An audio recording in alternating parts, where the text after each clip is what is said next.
বারুইপুরে শুভেন্দু অধিকারীর ওপর হেনস্থার প্রতিবাদে বিজেপির মণ্ডল সভাপতির পক্ষ থেকে বিক্ষোভ প্রদর্শন ও পথসভা করা হয় পুরুলিয়ার ট্যাক্সি স্ট্যান্ডে। উপস্থিত ছিলেন বিজেপির জেলা সভাপতি শঙ্কর মাহাতো, নীলোৎপল সিংহ, গৌতম রায়, সুরজ শর্মা সহ বিজেপির কর্মী সমর্থকেরা। পুরুলিয়া থেকে সঞ্জয় সিং মাহাতোর রিপোর্ট, জঙ্গলমহল লাইভ। मुख्यमंत्री पुलिस मंत्री जवाब दाओ, वंदे मातरम, बीजेपी बीजेपी सब सारा बांग्ला जुड़े বিজেপির আন্দোলন চলছে রাজ্য সরকারের বিরুদ্ধে সারা বাংলা জুড়ে বিজেপির আন্দোলন চলছে আজকের এই বিক্ষোভ কর্মসূচি মানে মূলত বিষয়টা সবাই জানেন, সবাই অবগত আছেন। গতকাল বারুইপুরে যে ঘটনা ঘটেছে, আমাদের সম্মানীয় বিধায়ক নন্দীগ্রামের তথা বিরোধী দলনেতা শুভেন্দু অধিকারী মহাশয় এবং সাথে যে এমএলএগণ ছিলেন, সম্মানীয় এমএলএগণ, তাদের উপর যে আক্রমণ হয়েছে, অকথ্য ভাষায় গালিগালাজ হয়েছে, তার প্রতিবাদে আমাদের এই প্রতীকী বিক্ষোভ প্রদর্শন।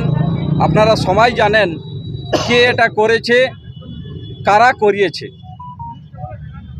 উল্লেখযোগ্যভাবে যেটা না বললেই নয়, বর্তমানে তৃণমূল দলটা যে কারণে গঠিত হয়েছিল, যে উদ্দেশ্যে গঠিত হয়েছিল, তাদের যে লক্ষ্য ছিল, তাদের সেই লক্ষ্য থেকে তারা দূরে সরে গেছে।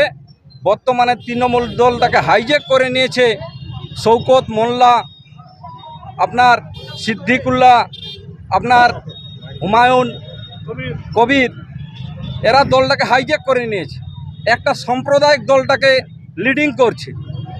এবং কালকে কিছু রোহিঙ্গা, অসভ্য বর্বর রোহিঙ্গাদের এককাঠা করে সাথে জেহাদি যারা আছে তাদেরকে এককাঠা করে বিজেপিকে আটকানোর চেষ্টা করা হয়েছে।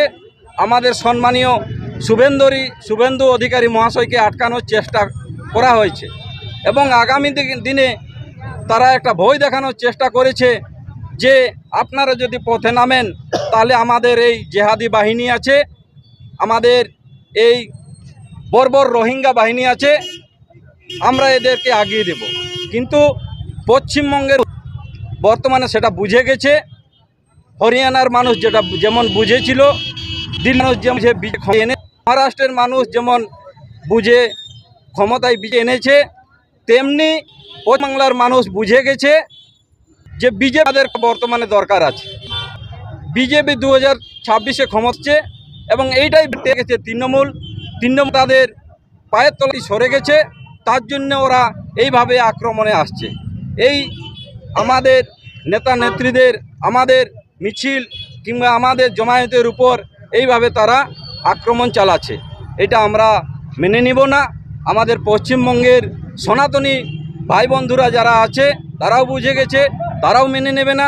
আগামী 2026-এ বিজেপি সরকার আসছে এবং এককভাবে আসবে। পুরুলিয়ার যে 9টা সিট সেটাও আমরা উপহার দেব। আমরা 9টা সিটেই বিপুল ভোটে জয়লাভ করব।